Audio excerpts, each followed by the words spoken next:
بسم الله الرحمن الرحيم مسد أن إندن إدينا أين كورك ماكان واتو يلي كورك ماكان وتيبك هورو داكو heewi yimɓe horuɓe hara ko ɓe mari ka korka maɓɓe ɗon ko heege e ɗonka ɓe mara baraji ka Allah sabu honɗum ɓe aynali korka maɓɓe kam ɓe gollitiri fenande ɓe wowli fenande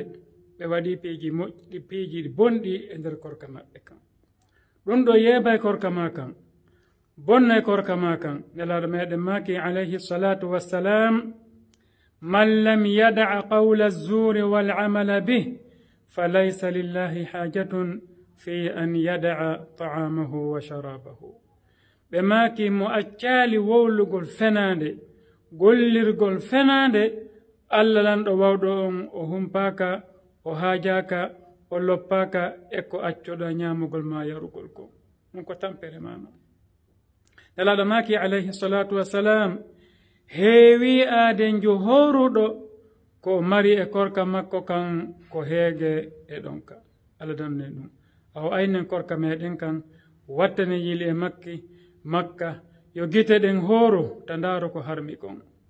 yo noppi ɗin hooru taƴi nanno ko harmi kon